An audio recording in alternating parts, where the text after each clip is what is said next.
corta o início. Olá, boa tarde. Boa tarde. Boa tarde. Meu nome é Francisco Hilg. Adriele. Isabel. Desenvolvendo o trabalho da disciplina de prática curricular na dimensão político-social, foi desenvolvido para justamente, em horas complementares, desenvolvido o clube de leitura, onde a gente escolhe alguma obra, um livro, um conto, um quadrinho, alguma coisa assim, para a gente desenvolver a leitura desta obra, desse conto, para a gente desenvolver também a nossa criticidade em relação a essa leitura, desenvolvendo os pontos principais e expor nossas ideias a respeito de determinadas temáticas. Bom, para hoje a gente vai trabalhar 2 contos. O primeiro conto vai ser o Maria, que está aqui no livro Olhos d'Água, da Conceição Evaristo, e também o conto Negrinha, que é de autoria do Monteiro Lobato.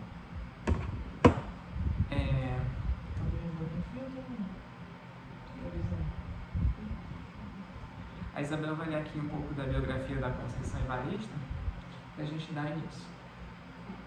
Nasceu numa favela da Zona Sul de Belo Horizonte, teve que conciliar os estudos com o trabalho como empregada doméstica até concluir o curso normal em 1971, já aos 25 anos. Mudou-se então para o Rio de Janeiro, onde passou num concurso público para o magistério e estudou letras na Universidade Federal do Rio de Janeiro. Na década de 1980, entrou em contato com o grupo Quilombioj.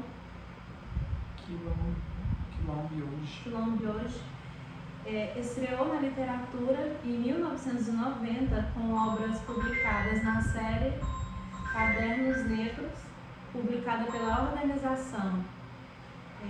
É mestra em literatura brasileira pela PUC do Rio e doutora em literatura, comparada pela Universidade Federal Fluminense.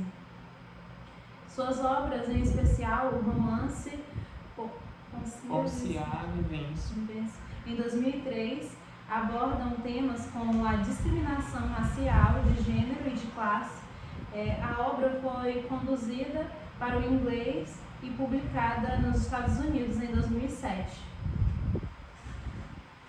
Bom, daqui dessa pequena biografia a gente já tem um pouco sobre o que se trata também em Olhos d'Água. Olhos d'Água é uma coletânea composta por pequenos contos que formam o livro, e a gente vê na composição da escrita da autora essa denúncia que ela faz das classes sociais, principalmente da mulher, a mulher negra em especial.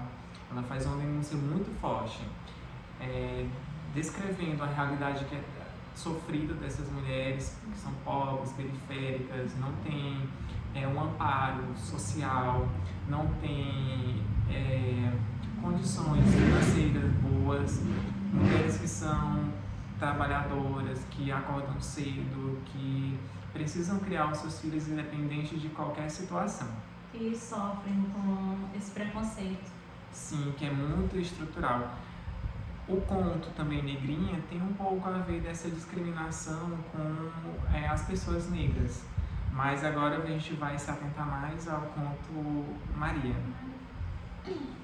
Eu vou ler aqui pra gente o conto, aí depois a gente vai discutir os principais pontos, o que a gente achou desse conto e vamos debater. Maria estava parada há mais de meia hora no ponto do ônibus. Estava cansada de esperar. Se a distância fosse menor, teria ido a pé. Era preciso mesmo ir se acostumando com a caminhada. O preço da passagem estava aumentando tanto. Além do cansaço, a sacola estava pesada. No dia anterior, no domingo, havia tido festa na casa da patroa. Ela levava para casa os restos, o osso do pernil e as frutas que tinham enfeitado a mesa. Ganhara as frutas e uma gorjeta. O osso a patroa ia jogar fora. Estava feliz, apesar do cansaço. A gorjeta chegara numa boa hora. Os 2 filhos menores estavam muito gripados. Precisava comprar xarope e aquele remedinho de desentupir o nariz. Daria para comprar também uma lata de Toddy. As frutas estavam ótimas e havia melão. Gente, a gente discutiu agora no final. Não sei, não sei se sabe. A gente discutiu agora esse trecho no final. Tá. As crianças nunca tinham comido melão. Será que os meninos iriam gostar de melão? A palma de uma das suas mãos doía. Tinha sofrido um corte bem no meio, enquanto cortava o pernil para a patroa. Que coisa! Faca a laser corta até a vida. Quando o ônibus apontou lá na esquina, Maria abaixou o corpo, pegando a sacola que estava no chão, entre as suas pernas. O ônibus estava cheio, havia lugares. Ela poderia descansar um pouco, cochilar até a hora da descida. Ao entrar, o homem levantou de trás do último banco, fazendo um sinal para o tocador. Passou em silêncio, pagando a passagem dele e de Maria. Ela reconheceu o homem. Quanto tempo, que saudades! Como era difícil continuar a vida sem ele. Maria sentou-se na frente. O homem sentou-se a seu lado. Ela se lembrou do passado, do homem deitado com ela, da vida dos 2 no barraco, dos primeiros enjoos, da barriga enorme que todos diziam de gêmeos e da alegria dele. Que bom, nasceu, era um menino e havia de se tornar um homem. Maria viu, sem olhar, que era o pai de seu filho. Ele continuava o mesmo, bonito, grande, o olhar assustado, não se fixando em nada e em ninguém. Sentiu uma mágoa imensa, porque não podia ser de outra forma, porque não podiam ser felizes. E o menino, Maria? Como vai o menino? Cochichou o homem. Sabe que sinto falta de vocês. Tenho um buraco no peito, tamanha a saudade. Tô sozinho. Não arrumei, não quis mais ninguém. Você já teve outros filhos? A mulher baixou os olhos, como que pedindo perdão. Ela tinha mais de 2 filhos, mas não tinha ninguém também.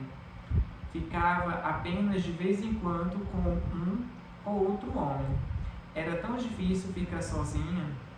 E dessas deitadas repentinas, loucas, surgiam os 2 filhos menores. E veja só, homens também. Homens também? Eles haviam de ter outra vida. Com eles, tudo haveria de ser diferente. Maria, não te esqueci. Tá tudo aqui no buraco do peito. O homem falava, mas continuava estático, preso, fixo no banco. Cochichava com Maria as palavras, sem entretanto virar para o lado dela. Ela sabia o que o homem dizia. Ele estava dizendo de dor, de prazer, de alegria, e do filho, de vida, de morte, de despedida, do buraco saudade no peito dele. Desta vez, ele cochichou um pouco mais alto. Ela ainda estava sem ouvir direito. Adivinhou a fala dele, um abraço, um beijo, um carinho no filho. E logo após levantou rápido, sacando a arma. Outro lá atrás gritou que era um assalto. Maria estava com muito medo, não dos assaltantes, não da morte, sim da vida. Tinha 3 filhos, o mais velho com 11 anos. Era filho daquele homem que estava ali na frente, com a arma na mão. O de lá de trás vinha recolhendo tudo. O motorista seguia a viagem. Havia o silêncio de todos no ônibus. Apenas a voz do outro se ouvia pedindo aos passageiros que entregassem tudo rapidamente. O medo da vida em Maria ia aumentando. Meu Deus, como seria a vida dos seus filhos? Era a primeira vez que ela via um assalto no ônibus. Imaginava o terror das pessoas. O comparsa de seu ex-homem passou por ela e não pediu nada. Se fossem outros os assaltantes, ela teria que dar uma sacola de frutas, um osso de pernil e uma gorjeta de 1000 cruzeiros. Não tinha um relógio algum no braço, nas mãos um anel ou aliança. Aliás, nas mãos tinha sim, tinha um profundo corte feito com faca a laser, que parecia cortar até a vida. Os assaltantes desceram rápido. Maria olhou saudosa e desesperada para o primeiro. Foi quando uma voz acordou a coragem dos demais. Alguém gritou: aquela puta safada lá da frente conhecia os assaltantes. Maria se assustou. Ela não conhecia assaltante algum. Conhecia o pai de seu primeiro filho. Conhecia o homem que tinha sido dela e que ela ainda amava tanto. Ouviu uma voz: negra safada, vai ver o que estava de coleio com os dois. Outra voz lá no fundo do ônibus acrescentou: calma, gente, se ela estivesse junto com eles, teria descido também. Alguém argumentou que ela não teria descido só para disfarçar. Estava mesmo com os ladrões. Foi a única a não ser assaltada. Mentira, eu não fui e não sei porquê. Maria olhou na direção de onde vinha a voz e via um rapazinho negro e magro, com feições de menino, e que relembrava vagamente o seu filho. A primeira voz, a que acordou a coragem de todos, tornou-se um grito. Aquela puta, aquela negra safada estava com os ladrões. O dono da voz levantou-se e se encaminhou em direção a Maria. A mulher teve medo e raiva. Que merda! Não conhecia assaltante algum. Não devia satisfação a ninguém. Olha só, a negra ainda é atrevida, disse o homem, lascando um tapa no rosto da mulher alguém gritou: lincha, lincha, lincha. Uns passageiros desceram e outros voaram em direção a Maria. O motorista tinha parado o ônibus para defender a passageira. Calma, pessoal, que loucura é esta? Eu conheço essa mulher de vista. Todos os dias, mais ou menos neste horário, ela toma um ônibus comigo. Está vindo do trabalho, da luta para sustentar os filhos. Lincha, lincha, lincha. Maria punha sangue pela boca, pelo nariz e pelos ouvidos. A sacola havia arrebentado e as frutas rolavam pelo chão. Será que os meninos iriam gostar de melão? Tudo foi tão rápido, tão breve. Maria tinha saudades de seu ex-homem. Por que estavam fazendo isto com ela? O homem havia segredado um abraço, um beijo, um carinho no filho. Ela precisava chegar em casa para transmitir o recado. Estavam todos armados com faca a laser, que cortavam a vida. Quando o ônibus esvaziou, quando chegou a polícia, o corpo da mulher estava todo dilacerado, todo pisoteado. Maria queria tanto dizer ao filho que o pai havia mandado um abraço, um beijo e um carinho. Gente, que forte esse conto. Apesar de ser um conto, isso representa um pouco da realidade brasileira. E não só brasileira, a realidade de todas as mulheres negras, periféricas, que acabam sofrendo discriminação pelo seu tom de pele, a sua maneira de vestir, a sua maneira de falar. E está tão enraizado na nossa sociedade, desde dos primórdios, lá da época da chegada dos portugueses, não sei ao certo por que tanto discriminação com a população negra. Deve ser porque o Brasil talvez foi um dos últimos países a abolir a escravidão. Isso acabou enraizando nas pessoas, de fato, essa discriminação, esse ódio contra as pessoas negras, pobres e periféricas. A gente vê o relato dessa personagem Maria. Mas quantas Marias não passam por essa mesma e triste realidade de trabalhar longe, de ver os filhos apenas quando chega do serviço, cansada, abatida. E olha que quão simbólico é esse texto. Parece ser uma coisa comum pra gente. Hoje, o melão. E os filhos dela, que o mais velho com 11 anos, não tinham comido melão na vida. E olha como a autora traz. Será que eles iriam gostar de melão? Uma coisa tão simples, tão comum para a nossa realidade, que para a realidade deles não era da realidade, do cotidiano deles. E a gente pode ver o tamanho da pobreza deles quando ela leva restos de comida dos patrão lá depois dessa festa, ela leva para os filhos dela. E uma parte assim que me chamou bastante atenção foi a ingenuidade de Maria, né? Porque ela foi ingênua, porque aquele homem sentou do lado dela, pelas vivências que ele já teve com ela nunca imaginaria que ele era um assaltante. E até no final também do conto, quando fala que a única coisa que ela queria era voltar para casa e falar pro filho dela que ela reencontrou o pai dele. Achei assim bem importante, que é como se do início ao fim, até na hora da morte, ela pensou só nos filhos dela, no tipo que ela morreu e deixou os filhos, né? Sim, e a gente vê, como a Adriele falou, essa discriminação. Olha, ele só sentou do lado dela.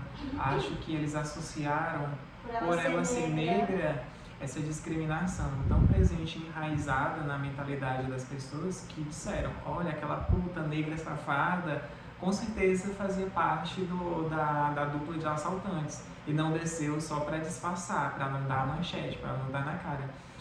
Tantas vezes as pessoas, quantos jovens negros não são mortos pela polícia, às vezes porque estavam no momento errado, na hora errada, simplesmente pelo fato de serem negros, periféricos, pobres. Às vezes eu li esse conto, já é a terceira vez que a gente lê esse conto, e toda vida ele traz esse impacto muito forte. Será que talvez fosse uma mulher branca, de olhos azuis, cabelos claros, que nunca tivesse trabalhado na vida, as mãos suaves, sem um corte, as mãos sem nenhum calo de serviço, sem ter que acordar cedo? Será que aquela população, aquelas pessoas que estavam presentes no ônibus, será que teriam feito o mesmo julgamento com essa mulher? Será que teriam de fato linchado essa mulher, batido nela, espancado? Olha, quando a autora diz no final que quando a polícia chegou, o corpo dela já estava sem vida, o corpo todo dilacerado. Olha quantos julgamentos a gente próprio não faz de discriminação com as pessoas negras, principalmente aquelas que moram na favela. Diz, aquele malandro, a gente associa muito porque está muito enraizado esse medo das pessoas. Quando vem algum homem negro alto perto da gente à noite, a gente fica assustado, com medo. E às vezes não é nem, a maioria das vezes não é nem uma pessoa que queira fazer o mal, é simplesmente uma pessoa simples, trabalhadora, que está vindo do serviço, cansada do dia de serviço, cansada desse preconceito, cansada desse ódio desnecessário que as pessoas fazem em relação aos negros, e está presente nesse conto Maria. E como a Adriele falou, a ingenuidade dela era tanto que ela pensou nos filhos e também pensou na felicidade que o filho dela mais velho iria sentir quando ela chegasse e falasse que o pai dele mandou um abraço e um beijo para o filho dele. A gente vê essa ingenuidade da mulher, sempre querer acreditar no melhor das pessoas, Uma parte aqui no comecinho do conto, engraçado que a gente faz essa análise. Se a distância fosse menor, teria ido a pé. A gente associa isso da mulher negra, pobre, morar nas periferias, longe dos centros urbanos, das casas da patroa, porque ela, no próprio conto, ela disse que se a distância fosse menor, teria ido a pé. Mas as condições sociais, estruturais, as condições financeiras não permitiam que essa personagem Maria morasse perto do seu ambiente de trabalho. Teria que pegar um ônibus para ir. E olha, uma realidade bem escancarada de fato. Se a passagem não fosse tão cara, olha aí as condições em que se encontra o país nessa época, a realidade, principalmente para a classe trabalhadora que depende de ônibus e o ônibus lotado. Será que haveria lugar para sentar?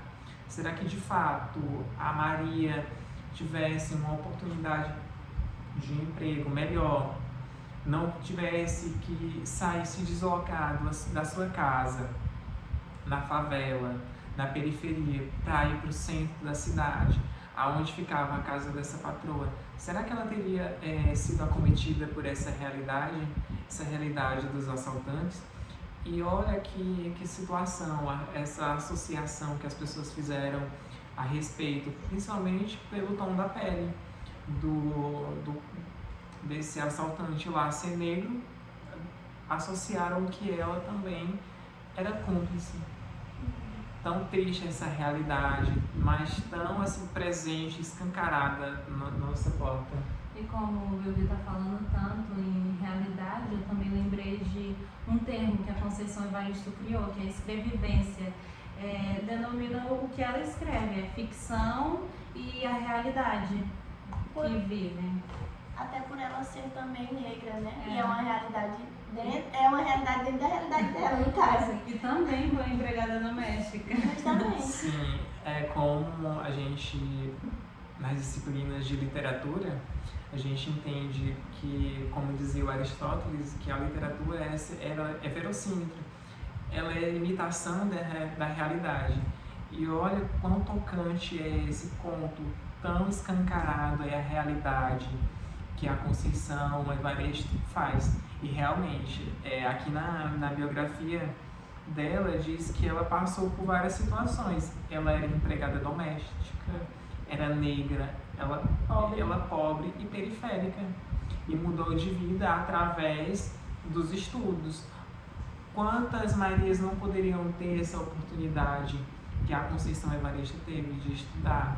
Apesar dela trabalhar, bem verdade, a Maria, cuidar dos seus filhos, mas se ela fosse estudar, tivesse essa oportunidade do estudo, mudaria totalmente a vida dela, não é? Ela poderia mudar a realidade tanto dela quanto dos filhos dela. E a Conceição Evaristo também criou os filhos dela sozinha, um detalhe também que relaciona com Maria. Sim, é muito... Realmente, é a imitação da realidade.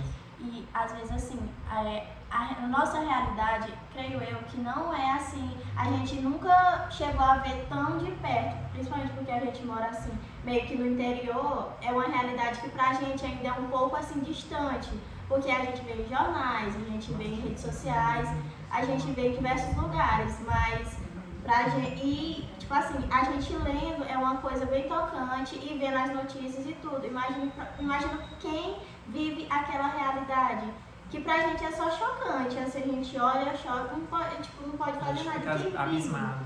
vive, justamente quem vive aquilo todo dia, que tem que pegar, que nem o Wilber falou, tem que pegar ônibus, que acordar cedo, chegar tarde em casa, ter filhos para criar, não ter condições suficientes, porque igual falou aqui no livro, no conto, a Maria, ela recebia restos de comida. Então nenhum emprego digno ela tem, justamente por isso.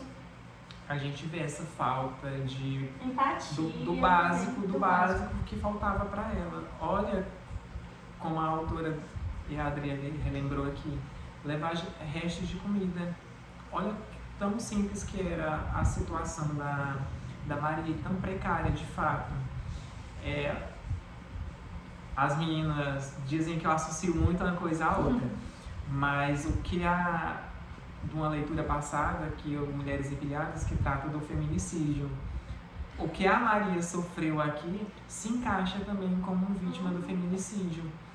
Ela estava no lugar errado, na hora errada, e tanto são os jovens que estão no lugar errado, na hora errada, e são massacrados pela sociedade. Ela, por ser mulher, negra, pobre, periférica, ela tinha todas as características presentes ali naquele momento que levou as pessoas a associarem que ela fazia parte daquela situação. Olha, se a gente pegar e analisar os dados estatísticos aqui, a gente vê que, de fato, os negros são as principais vítimas de polícia, os negros são as principais vítimas de preconceito. Acho que está tão estruturado na sociedade, tão presente, escancarado. Aqui, para a nossa realidade de cidade pequena, até nem tanto. A gente não vê muito caso assim, de crime de ódio. Aqui acolá sai alguma coisa assim no jornal e choca realmente, como a Adriele falou, por justamente ser cidade pequena, acaba chocando a nossa realidade. Mas a partir do momento que vai para uma metrópole, uma grande cidade, esses crimes de ódio passam a ser comum. E isso passa a ser uma realidade que, para eles, muito presente, muito, de fato, assim, já estrutural do dia a dia, que nem acaba assustando eles. É como se acontecesse praticamente a todo dia, a toda hora e a todo momento. Em uma favela, quando acontece esse tipo de situação, outro tipo de situação, quando os policiais matam por engano, que nem o Wilber falou, que estava na hora errada, no momento errado, isso pra eles já é uma coisa normal, que tipo, não é uma coisa assim, de outro mundo. De abismar. É uma coisa normal, e já pra gente não. É uma coisa assim totalmente absurda isso aí. E também deveria ser pra todo mundo, né? Totalmente de fato, absurdo. a literatura, ela tem esse poder de nos transformar enquanto ser humano. A partir da nossa leitura de determinada obra, seja um conto, seja um poema, seja um livro, ele tem esse poder de transformar de fato a realidade, nos conscientizando de fato a sermos seres humanos melhores, que tenho certeza que a partir do momento que a gente pega e lê esse conto Maria, a gente vai olhar para a mulher negra, pobre e periférica de uma forma diferente. Será que não está faltando políticas públicas de qualidade que revertam essa situação dessas pessoas, não só para a mulher, mas para o homem negro, aquelas pessoas que não têm aonde dormir, as pessoas que são marginalizadas de fato na sociedade, que não tem quem os defenda? Será que não está faltando dos nossos governantes um olhar mais atento, um olhar mais sensível para essa realidade, que não seja voltado somente em tempo de campanha política para ganhar voto, para arrecadar dinheiro, desenvolvendo essas políticas e pondo nos seus planos de governo uma coisa que nunca vai ser pôr em prática? Será que a gente, enquanto cidadão, a gente não pode melhorar de fato a situação dessas pessoas? Será que a gente não pode criar políticas públicas voltadas e direcionadas a saneamento básico? Porque a gente sabe que em favelas, em lugares pequenos, em periferia, a gente sabe que lá não tem saneamento básico, raramente tem saúde boa. Será que a gente mudando essa realidade, esse nosso pensamento, essa nossa forma de ver essa realidade das pessoas marginalizadas, não estaria melhorando de fato a vida dessas pessoas? Fica esse questionamento, esse pensamento. Mas aí entra aquela questão, né, que as classes dominantes jamais queriam ver as classes dominadas tipo melhor, sabe? E aí que nem tu falou, aí já entra muito aquela coisa enraizada. Dificilmente vai mudar essa realidade, até porque eles não querem e não fazem força para isso acontecer. Sim, de fato. E a gente fica triste, né, com essa realidade, toda a situação da gente ver acontecendo aquilo ali e não poder transformar essa realidade. não poder transformar a vida dessas pessoas, que de fato melhorariam e muito essas condições de vida. Quantas Marias não estão esperando uma oportunidade de melhorar?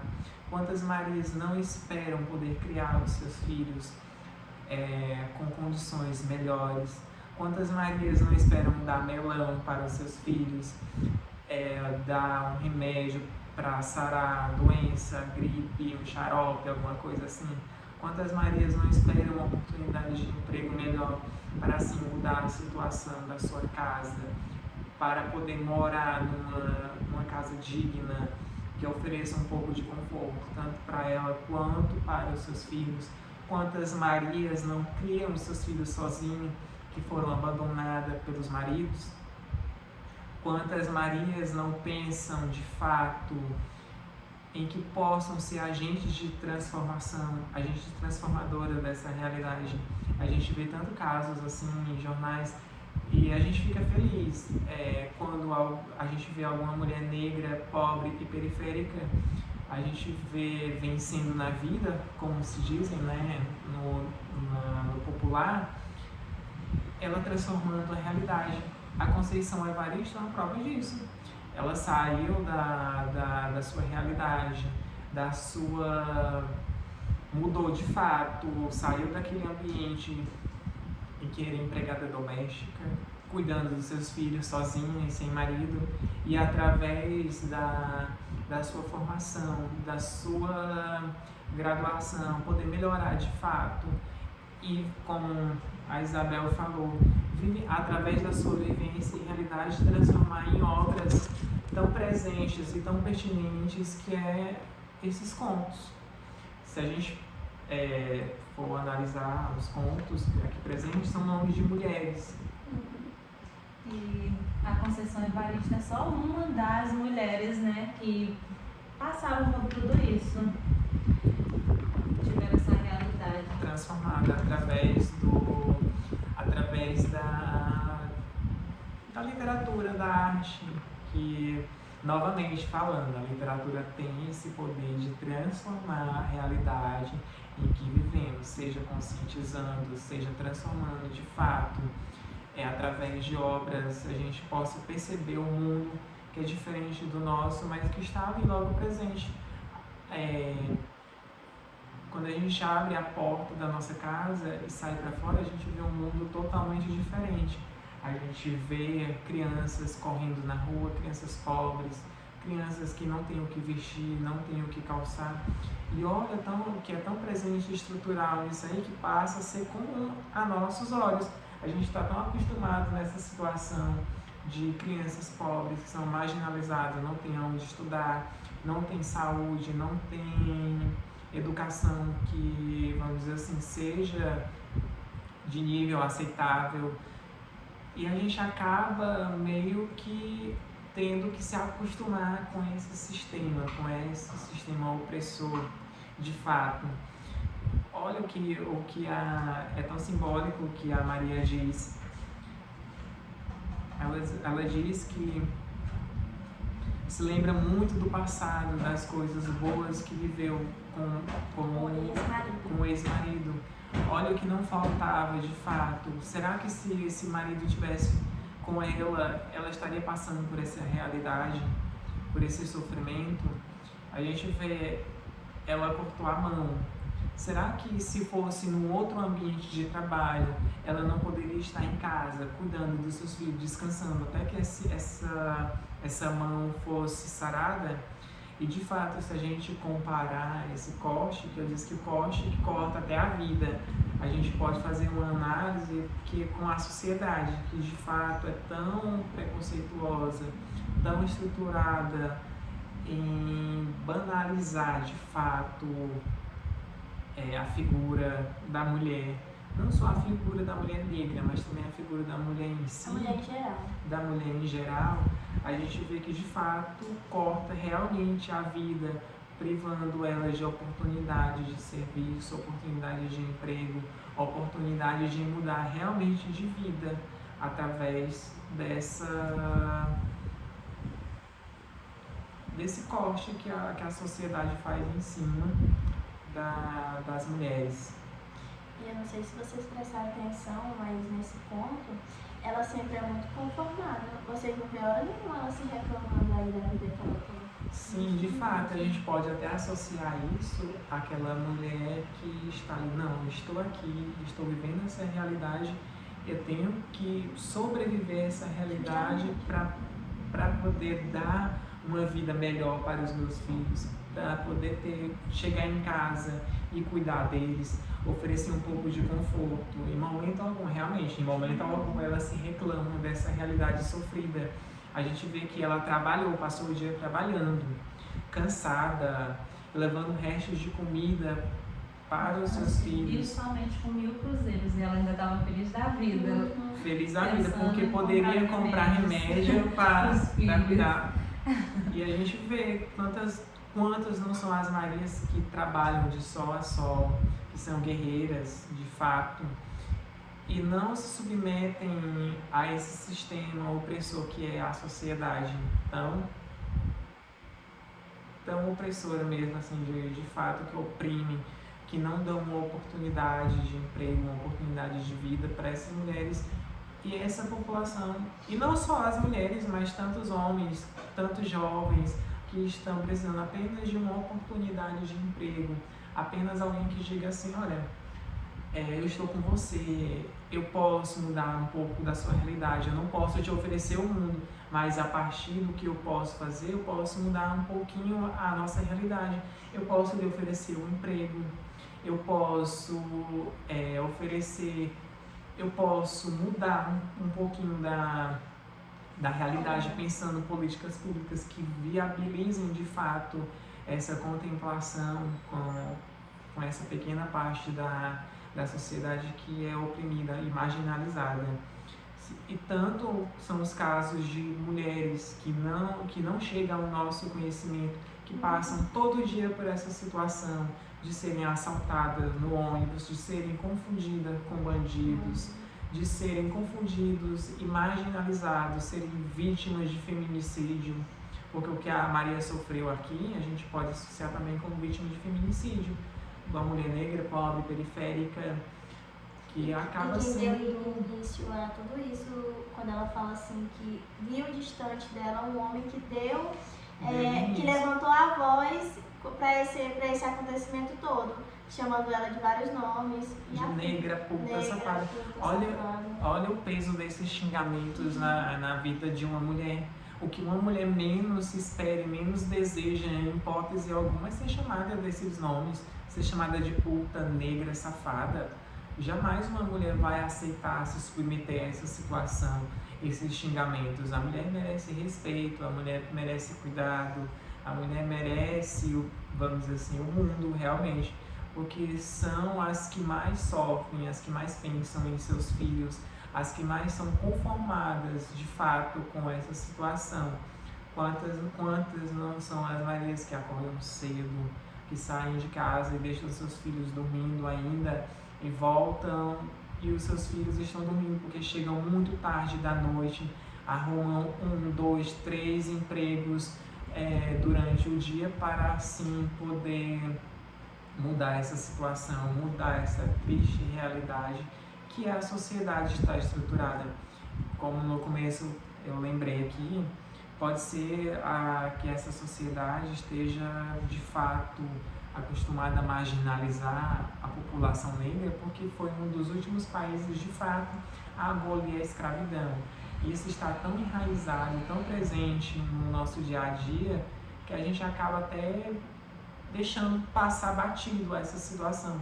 Quantas vezes a gente não passa em um ambiente, seja escola, seja trabalho, seja até na rua mesmo, a gente não vê aquelas pessoas negras sendo marginalizadas, aquelas pessoas que vivem em ambientes de trabalho tóxicos e opressores, mas precisam estar ali trabalhando todos os dias para assim poder sustentar as suas famílias, que precisam de fato aguentar humilhações de patrão, precisam aguentar xingamentos como negra, como puta, como safada, para assim dar uma oportunidade melhor para a sua família, para os seus mesmos e assim transformar essa realidade.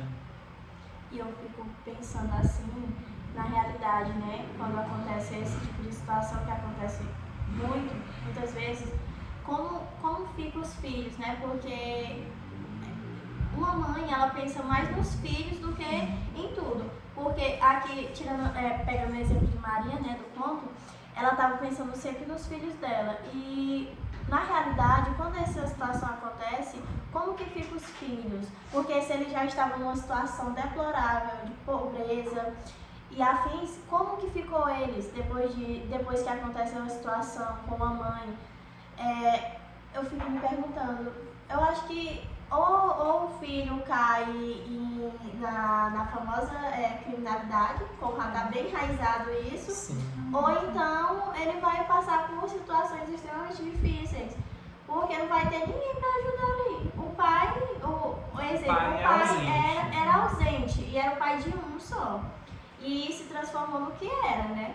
E o pai dos outros dois, que sumiram e acho que não sabem nem da existência desses filhos. Como que ficou os filhos? Eu fico pensando assim nisso, porque até na hora da morte dela foi no que ela pensou, foi nos filhos. Então, se ela estava suportando tudo aquilo, aquele dia a dia exaustivo, aquela pobreza, era tudo pelos filhos dela. Se ela aguentava aquele serviço, né? Que acordar cedo, chegar cansada, era tudo pelos filhos.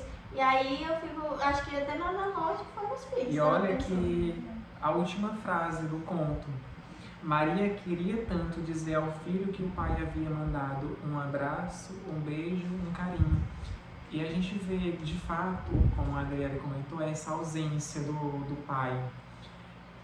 Ela, a partir do momento que ela tem esse pequeno diálogo com o pai de um dos filhos dela, ela queria passar essa mensagem.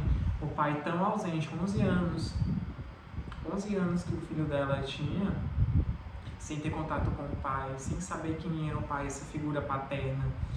E ela só queria transmitir, dar a ele esse recado, um abraço, um beijo, um carinho, que tantos filhos de tantas Marias não crescem sem um abraço paterno, sem um carinho, sem um beijo. E a gente vê realmente, de fato, quantas Marias não são mortas na nossa sociedade e deixam os seus filhos à margem da sociedade. Que, de fato, que futuro que esses filhos vão ter? De fato, podem cair na marginalidade, pode cair no mundo do crime, ou podem também mudar essa situação, porque tem tantos exemplos também de pessoas que saíram da favela, que os pais foram mortos e que mudaram através da educação, de fato, de projetos sociais que acabaram tendo destaque na parte da música, nos esportes, muda, tipo assim, um divisor de águas realmente, saindo daquela situação pobre, triste e marginalizada para ganhar o mundo nos palcos da música, da natação, dos esportes. E como diz até mesmo no conto, ela não temia o assalto, ela temia a vida dela, porque por causa dos filhos. Imagina deixar os filhos nesse mundo cheio de marginalizados e também com muito preconceito que tinha. Imagina que os filhos dela iriam sofrer também. Olha, pegando essa fala da Bel, olha, a gente vê que esse conto, o preconceito que ela sofreu só pelo seu tom de pele, foi associado a bandidos. E ela imaginando principalmente nos filhos dela. Ela não, como a Isabel falou, ela não tinha medo da morte, ela tinha medo da vida. Que tipo de vida que os seus filhos iriam levar se ela morresse ali, naquele momento? Que tipo de situação os filhos? Ela saiu e deixou o filho doente, ia levando restos de comida. A gente já tira daí que a situação na casa dela não era boa financeiramente, para ela chegar a levar restos de comida. Que tipo de pessoa, que tipo de mãe levaria restos de comida para casa para alimentar os seus filhos? A gente associa isso aí a essas faltas de condições, realmente, de fato, que a família da Maria não tinha. A gente associa isso aí, essa falta de oportunidade, que a família da Maria era privada. A gente associa isso também há tantas outras famílias que a gente não conhece, mas que entram nesse viés, nessa marginalidade, que são oprimidas, são marginalizadas de fato pelo tom da pele. A mulher Maria aqui, ela é muito descriminalizada pelo seu tom de pele e às vezes ela não tem ninguém que seja por ela. Eu estou lembrando aqui que o cobrador, o motorista do ônibus, assim, não, eu conheço ela de vez em quando pega ônibus comigo, mas o que é a voz de quando a sociedade toda está voltada contra ela. A gente vê que a voz do motorista não prevaleceu em meio àquela realidade. A gente vê que o que é uma voz gritando em meio a tantas, 30, 40, 50 vozes, ou a sociedade toda. E bastou uma pessoa para mudar o pensamento de várias pessoas. Mudar realmente o pensamento dessas pessoas, simplesmente pelo fato dela ser negra e ela não foi assaltada e associaram ela como cúmplices, né? De fato, a gente vê como a sociedade está doente, a gente vê como a sociedade está estruturada nesse medo, de fato, que as pessoas têm das pessoas negras. Sempre associam a figura da pessoa negra ao mundo do crime. A gente pegar e fazer uma análise mais profunda, em filmes a gente vê que o personagem negro é mais associado ao bandido, empregada doméstica, vamos dizer assim, a trabalhos pesados. A gente vê muita figura do personagem negro quanto a isso. Isso releva o preconceito que a sociedade tem em dar o papel principal, seja em filmes, em séries, para personagens negros. Agora, nessa reviravolta que está tendo na sociedade, a gente vê que alguns personagens negros ganham destaque em novelas, em papel principal. Mas mesmo assim ainda tem julgamento. Eu estava lembrando aqui de um filme que vai ser lançado ainda, que acho que é A Pequena Sereia. Já foi lançado. Já? Que sim, ela que a personagem é negra. E aí teve uma chuva de comentários falando que não, que estavam tentando mudar tudo, que a princesa tinha que ser negra, tinha que ser branca. E a gente associa isso ao preconceito enraizado que a sociedade está. Uma coisa que nem existe, nunca foi comprovado cientificamente que sereia existe, mas eles associam que é uma mulher bonita, branca, olhos claros, cabelo liso. Por que uma sereia não pode ser negra? Por que uma princesa não pode ser negra? Por que uma princesa não pode ser mulata? Por que ela não pode ter um cabelo crespo, grisalho? Por que o personagem negro não é tão valorizado na sociedade? De fato, está ligado realmente a esse preconceito que é tão presente no dia a dia. A gente vê também que nas oportunidades de emprego, quando tem um branco e um negro que vão se candidatar a determinadas vagas, eles dão preferência à pessoa branca. Eles não dão preferência às pessoas negras. Aqui e acolá tem empresas que não ligam realmente para a aparência, trata todo mundo como igual. Mas a gente vê que, de fato, ainda é muito comum e presente na sociedade esse preconceito com as pessoas negras. Quantas Marias não são vítimas de preconceito? Quantos filhos de Marias, outras mulheres, outros pais não deixam os seus filhos porque são obrigados a trabalharem o dia inteiro, chegam cansados e não têm muito contato com os filhos e deixam eles à margem da sociedade? Quantos pais negros, e não só negros também, que acabam morrendo e deixam os seus filhos só vítimas dessa sociedade tão machista, preconceituosa e marginalizadora em que vivemos? É incrível que em pleno século XXI as pessoas ainda tenham esse preconceito enraizado na sua mente, nos seus discursos. A gente vê tantos líderes políticos de grandes nações com um pensamento de divisão, não aquele pensamento de tornar realmente os povos iguais, pensar no bem-estar de todos. Raramente a gente vê um discurso que tenha esse pensamento. Então, assim, não, precisamos dar oportunidade para todos, independente se a pessoa é negra, se a pessoa é branca. Porque no Brasil mesmo a gente sabe que desde o começo da colonização a gente é essa mistura. A gente não é puramente branco, a gente não é puramente índio. A gente é essa miscigenação, porque fomos formados por índios.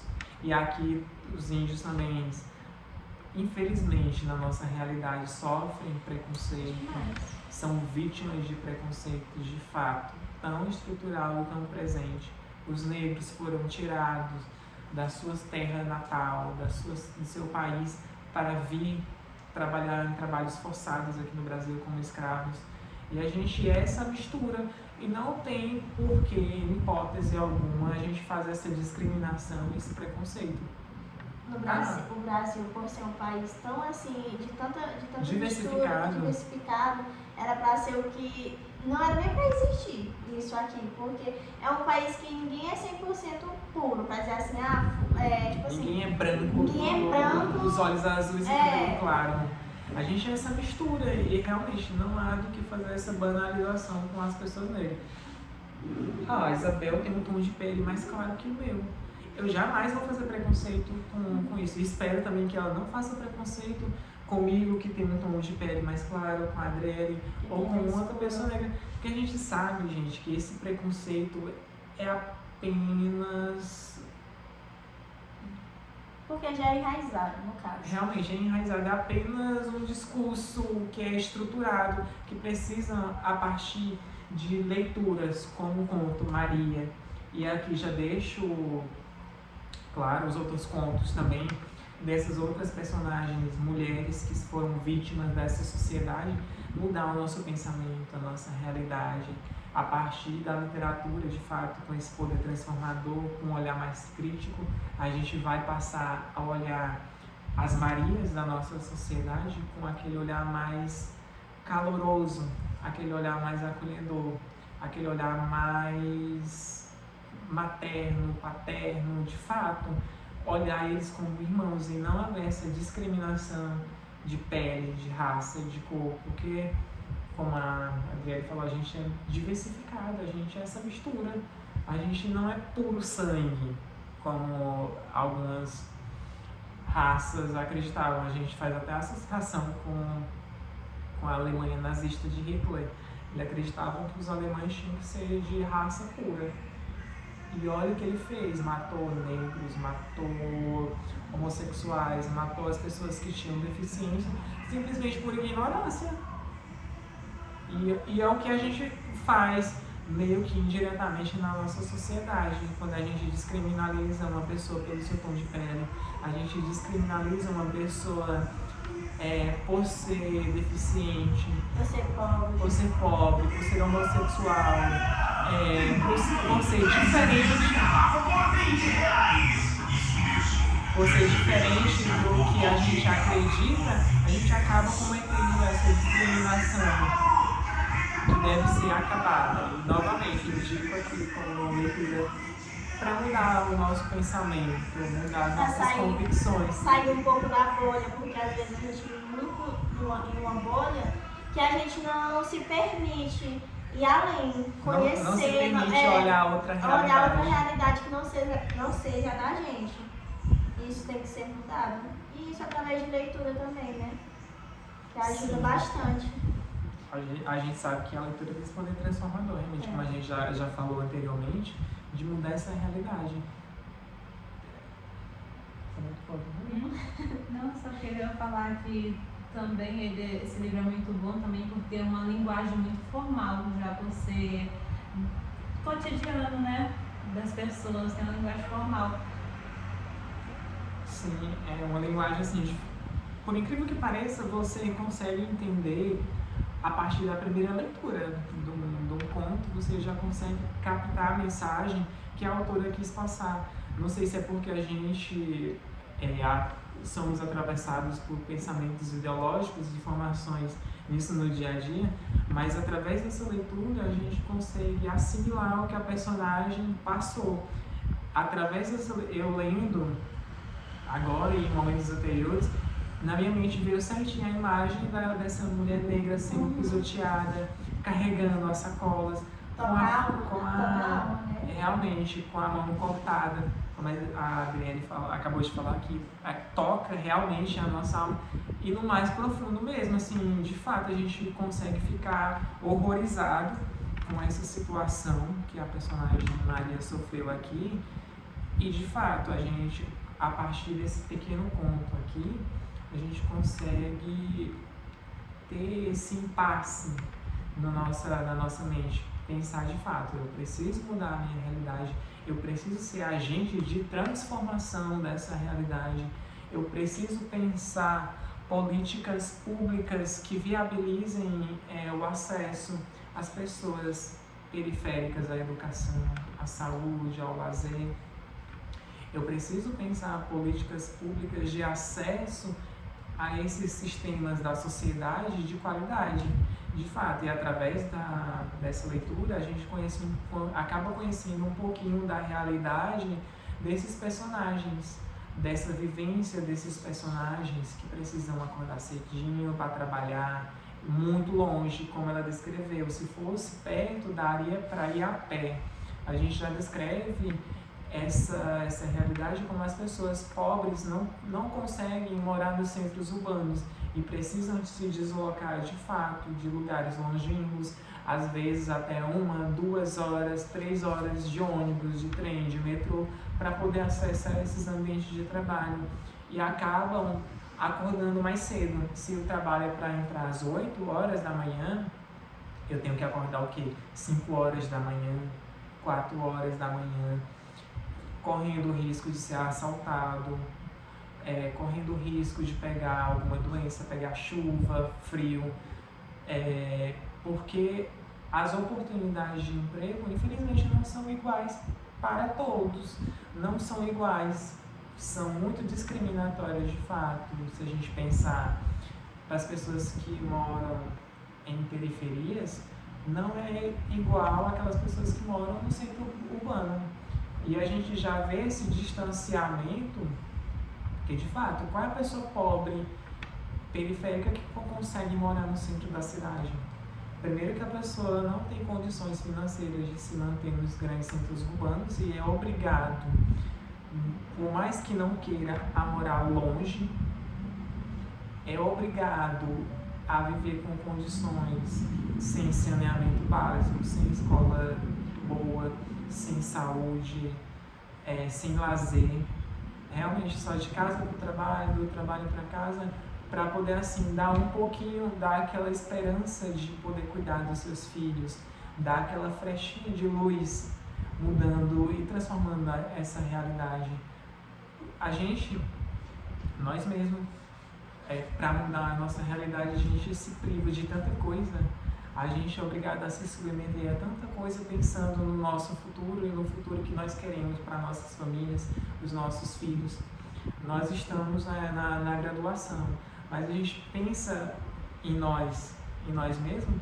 Eu mesmo, meio confusa essa frase, mas eu penso num futuro melhor que eu posso dar para minha família através do emprego que eu possa conseguir depois da graduação, mudando de fato essa realidade minha e da minha família, mudando de fato, sendo agente de transformação, um agente transformador nessa sociedade, mudando assim através, como a Conceição Evaristo mudou a realidade dela e acaba mudando a nossa realidade através dos contos dela, nos dando criticidade, nos dando oportunidade de mudarmos de fato nosso pensamento, nosso viés de pensamento sobre essas questões, sobre a mulher negra, sobre o homem, sobre as pessoas que moram em favelas, sobre aquelas pessoas que não têm oportunidade de emprego, sobre as mulheres que acabam deixando os seus filhos porque acabam morrendo, tanto em ambiente de trabalho, morrendo vítimas dessa sociedade opressora, quanto nós somos filhos que são abandonados pelos seus pais, que não têm de fato um apoio paterno, quanto não são as mães solos que acabam criando os seus filhos sozinhos à margem da sociedade. E de fato, leiam o livro Olhos d'Água. E é um livro assim muito gostoso de se ler porque são contos, pequenos contos. E aí se torna muito interessante por conta disso, porque não vai ser uma leitura chata. Muito pelo contrário, a cada conto você vai vendo uma realidade diferente, uma história diferente. De personagens que são tão parecidos na nossa realidade. Aí eu esqueci de falar que a Conceição Evaristo ganhou o Prêmio Jabuti em 2019, justamente com obras que retratam o cotidiano de mulheres negras. De fato. Bom, gente, esse foi o nosso encontro de hoje. Muito obrigado e até a próxima. Tchau.